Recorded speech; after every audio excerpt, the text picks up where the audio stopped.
The following program contains explicit calls for clear thinking. If you suffer from emotionalism, Randall may not be right for you. Check with your romance novelist. Standing for truth in the four corners of America. Fighting for justice on the frontiers of the culture wars. And turning resistance into an art form. The only TV host arrested more times than Mahatma Gandhi, Randall Terry. Welcome, ladies and gentlemen. I'm just leaving the interrogation of a potential terrorist. Fresh prints. And President Obama is saying it was the Secret Service who locked Americans out. But the big news, we're going to focus on a list of potential terrorists. Their weapons, a Pop-Tart. Pop! A piece of pizza with anchovies. And the Little Kitty bubble gun. Is this finger a threat to national security? You be the judge. But first, a profound word of wisdom from a style king, the professor.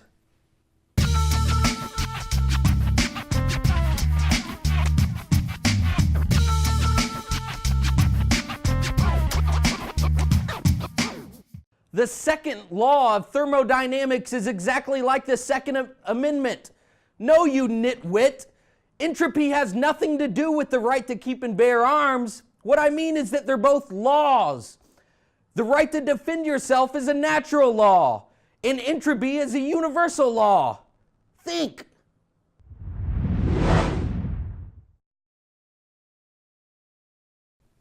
What does the word conclave mean? Where did it come from? Where did this tradition begin? I'll tell you later in the show, and it's actually a little bit on the funny side. Also, President Obama, he's not laughing because his polling numbers are dropping like a stone, and finally the truth has come out that it wasn't the Secret Service who said, no one can come, we're going to have furloughs. It simply wasn't true. In an interview with George Stephanopoulos, he hemmed and he hawed, and the end of the matter was, he said, well, maybe we could reopen it for some students coming from various schools on spring break. In other words, he used the people's house as a political weapon, and oh look, it blew up in his face. Forgive me for laughing. All right, now on to the big topic of the day. Now, and I have to tell you something. I am going to talk about serious things, about children and weapons, and children in government schools, and the weapons that are being used against children in government schools, weapons of the mind. But first, allow me to say this. G.K. Chesterton wrote, "That which is ridiculous deserves to be ridiculed." And so, frankly, there is no way that I can even cover what I'm about to cover without a decent amount, a healthy dose, shall we say, of ridicule for the people in these circumstances, the principals, etc., that are charged with the care of many of our children. So, hopefully you'll come away from today's episode with a few laughs, but a lot of good stuff for your brain. All right, let's go to our first victim of injustice. Travis Glosson from Beaver County, Pennsylvania, 19-year-old lad. He was reported as about to launch a potential murderous rage, a terrorist attack against other students. Yes, it made it in the press. Lane, roll tape. Lockdown, all because of what one person thought they heard on a student's phone. Channel 11's Tamika Artist has more on the song that started it all. Tonight, some folks say they find what happened here at Ambridge High School pretty laughable. And maybe it would have been had the police not gotten involved over one student's rendition of a popular TV theme song. What's the story all about how my life got turned upside down?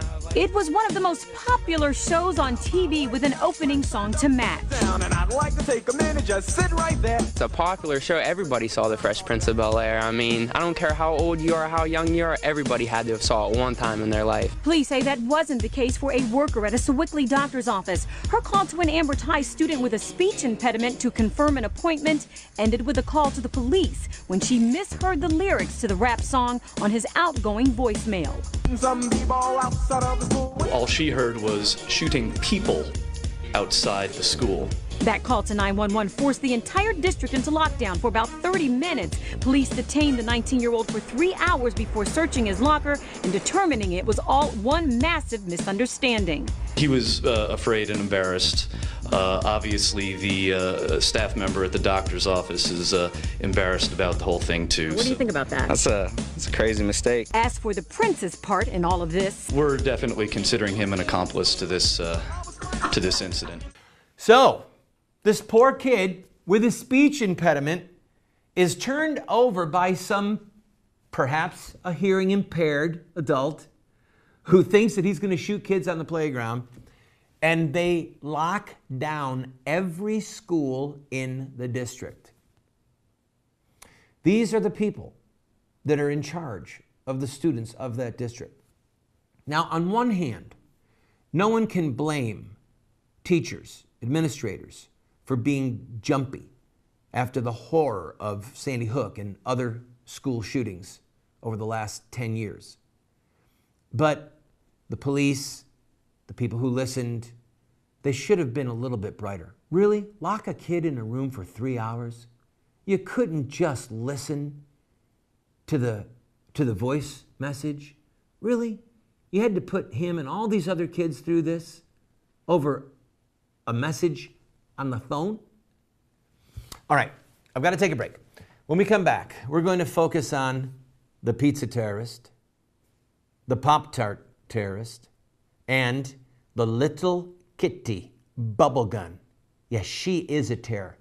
All 5 years and 38 pounds of her are a threat to American security. You got to believe it. You're going to fear it. You're going to want to be near it. Don't go away.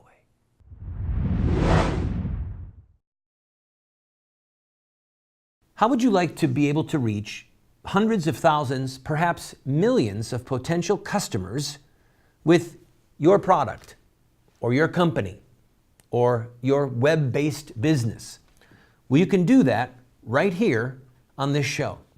Every single day, we get phone calls or letters or orders online from states all over the country where people are watching this television show.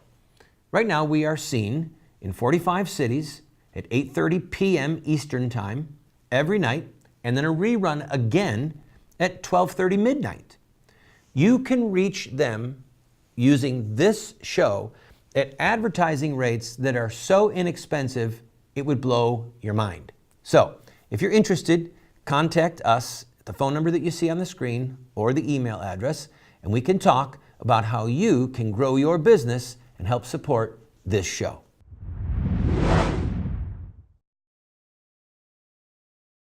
The question I have is this: will Will Smith, the Fresh Prince of Bel-Air, face justice for his part in what happened in Beaver Falls County to those children?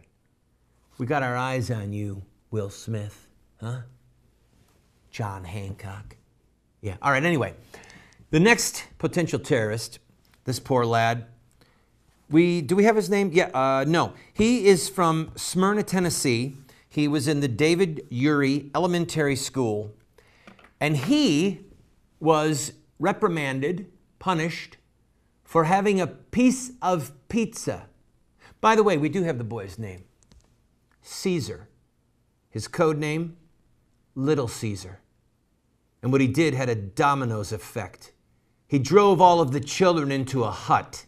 Yeah, Pizza Hut.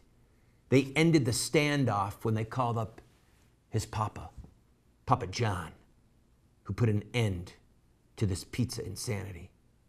Watch the news for yourself. You'll see. I'm not playing. One kid's imagination landed him in trouble with his elementary school. Nicholas Taylor, he goes to school in Smyrna, Tennessee. He was ordered to eat his lunch at a table by himself for the rest of the semester after an incident in the lunchroom. The school leaders say Nicholas, who's 10, fashioned his pizza into the shape of a gun and then pointed it at his fellow students. His mom's pretty upset by the punishment. She says Nick never threatened anybody and was just playing around. Do you think the school went too far, or is their reaction necessary in this day and age? So, now this poor little boy has been traumatized, marred for life perhaps, and I think that we can all safely say he'll have that sick feeling that you get when you eat pizza. You know what I mean? If you've ever had too much pizza, you just don't want it again for a month, a year, 2 years. How is this kid going to even stomach the favorite food? Yeah, I know. I told you I have to mock. I have to mock. I literally have to mock. I can't help myself. All right, you know what I want to do? Help me out here, people. There's actually content that I want to talk about. Let's get to some of it now. There's a verse in the scriptures that says, train up a child in the way he shall go, and when he is old, he will not depart from it. I've quoted to you the Tamil proverb in the past. That which is unbent by 5 will be unbendable at 50. There has been so much work done over the decades showing how, in fact, you might have gone through some counseling yourself, showing the impact that things, events, people, words can have on us when we're young that we carry with us into adulthood. So what message are we sending to little Caesar and all of his schoolmates? One of the problems that we face in America is that some of the principals, maybe a lot of them, but some of the principals in government schools are so open-minded that their brains have leaked out. They're overeducated. And in the biblical sense, they're fools, all right? They're literally fools. And I don't mean that in an unkind way, like the Lord said to not call people a fool, raka, in the Gospels, but the Bible says, the fool has said in his heart, there is no God. The Bible says, answer a fool according to his folly, lest he be wise in his own eyes. These administrators, many of them have become so politically correct that they are actually marring children. Train a child in the way he should go, and he won't depart from it when he's older. But train a child in a corrupt way, a false way, and he will be marred by that as well. What message are they teaching these kids? I've got little boys. It does not matter what they have in their hand. It will become a sword or a shield or a gun or a rifle or some other weapon of epic war, because that's what boys do. Because they're actually hardwired that way, to be able to want to save the kingdom, save the damsel in distress, win the day against evil. And so our sons pick sides. Okay, you be the good guy, I'll be the bad guy. And then they make war. And they're at the age right now, thankfully, that good triumphs over evil. But if you teach a child that they cannot have any weaponry to defend themselves against evil, what are you teaching them? Are you teaching them to be subservient, to be slaves, to not defend the damsel in distress, to not defend their family, to not protect their country? Think about it. The cupcake boy with the little 2-inch figurines, little World War II G.I. Joes, he was thrown out of school. And the principal said, well, we've got to respect the freedom of speech of others. Hey, lady, how about respecting the World War II soldiers? How about respecting self-defense? How about respecting the armed services? Here's a quarter. Buy a clue. When I come back from this break, what does the word conclave mean, and where did this arcane practice begin? It's kind of fun. Don't go away.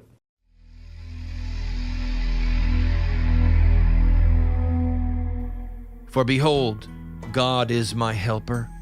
and the Lord is the protector of my soul.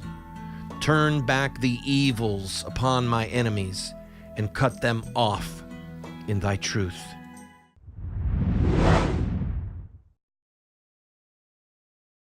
Friend, you need to get this book.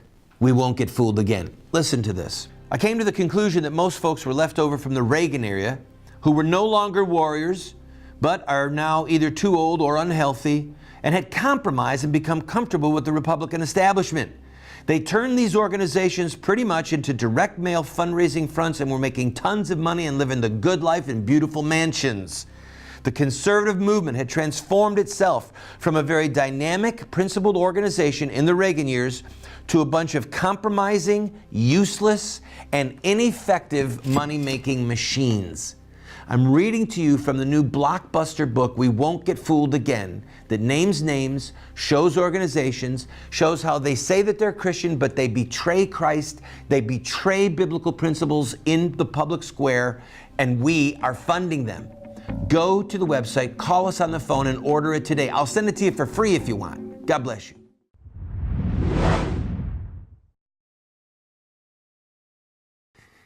Conclave. What's it even look like? Makes me nervous hearing that word. Well, in 1268, Clement VI died. He was Pope. It took nearly 3 years for the cardinals to elect Gregory X. And you know why the election happened? They were locked in. The word conclave means with key. And a local magistrate actually rounded up the cardinals and locked them into the episcopal palace, took the roof of the building off so they would be exposed to the elements, whatever it was, heat, cold, rain, too much sun. I don't have my sunblock. There isn't sunblock.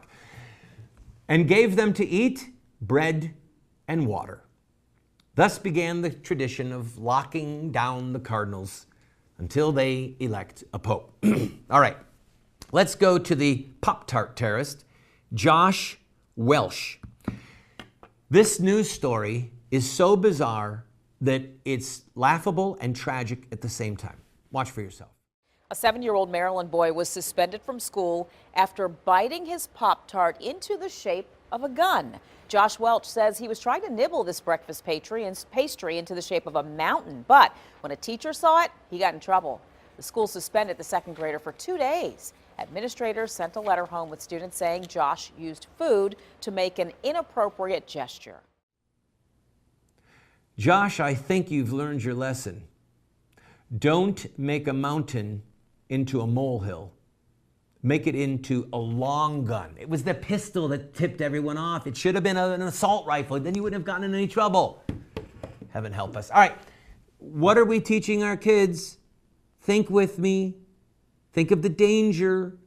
And by the way, then the school district had the gall to send a letter home to the parents of all the kids in that school saying, if your child needs counseling as a result of what happened with the inappropriate gesture, the Pop-Tart, we will provide a counselor for your children.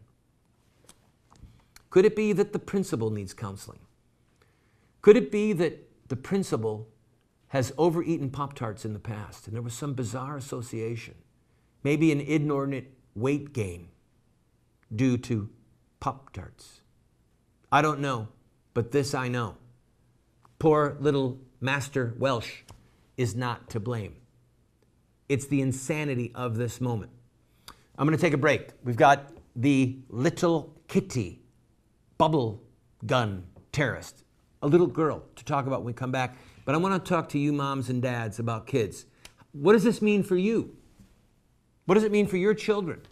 What can we do as Americans to stop this descent into insanity? Don't go away.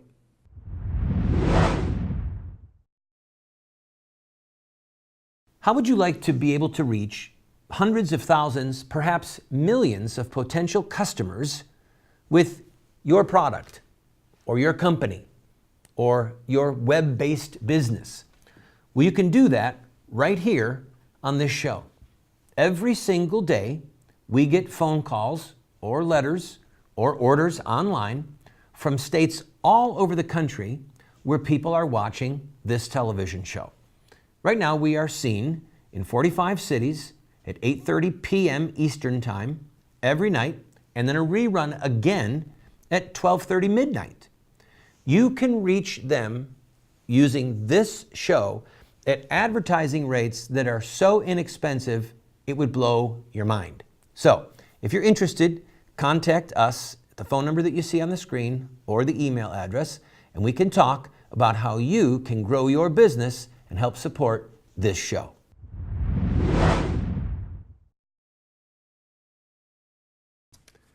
Yeah, look at it. You see for yourself that is a dangerous weapon. It literally fires out little bubbles. Mount Carmel, PA, 2 little girls. You know what? I don't have to tell the story. Watch the news clip. Yes, this insanity is making news all over the country. Watch. Now to the kindergarten student branded a terrorist threat. She was suspended from her school in Pennsylvania for threatening to shoot another kid. Her weapon, this Hello Kitty bubble gun. ABC's Gio Benitez, ABC's newest correspondent, we should say, is here with the story. I know you've been on weekday GMA, but let us welcome you to Weekend. Thank you so much. And Glad to be here. You brought a prop, I see. Yeah, it's one like this one. You know, Dan, the school took this so seriously that administrators even ordered that the 5-year-old receive a psychological evaluation, all for talking about a bubbles gun like this one. This morning, the family plans to sue the school to get this all off the child's permanent record. Was this the weapon of choice for a new kind of terrorist? Terror by bubbles. The small pink Hello Kitty toy gun is an automatic bubble blower. But just days ago, when a 5-year-old girl said she and a classmate should shoot each other with bubbles, the school called it a terrorist threat. I think people know how harmless a bubble is. It doesn't hurt. It's just bubbles. It can't harm anybody. It's only a bubble gun.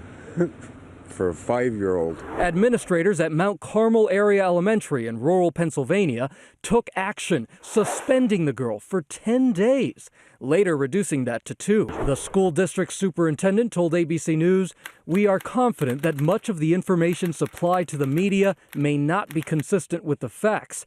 He went on to say the district takes the well-being and safety of students and staff very seriously.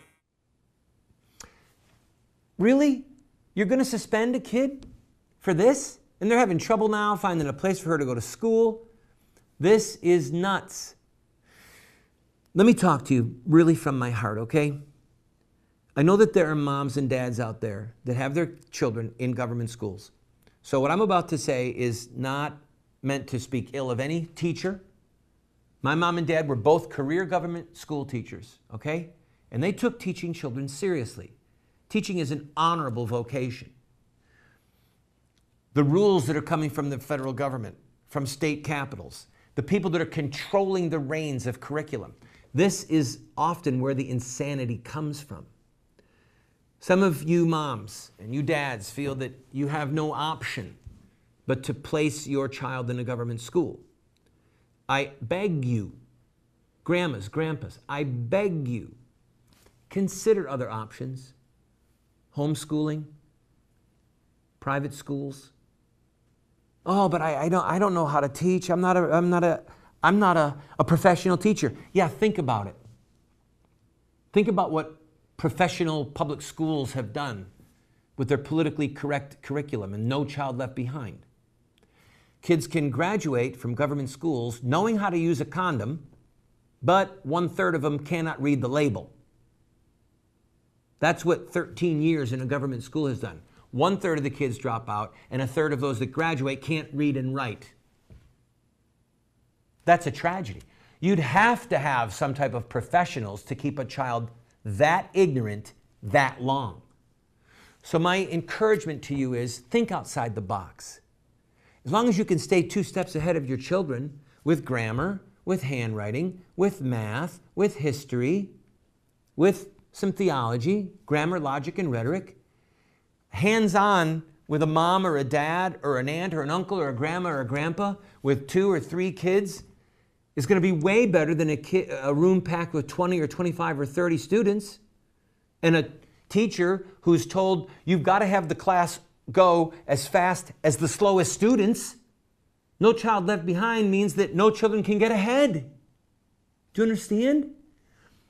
God save us. We are oftentimes putting our children into the temples of our enemies and wondering why they're catechized and they become, as adults, ineffective or mediocre or underachievers or any number of these things. I'm not trying to condemn anyone, but I'm asking you, think outside the box, reach deeper inside, and do something heroic for your children and for the next generation in America. God bless you.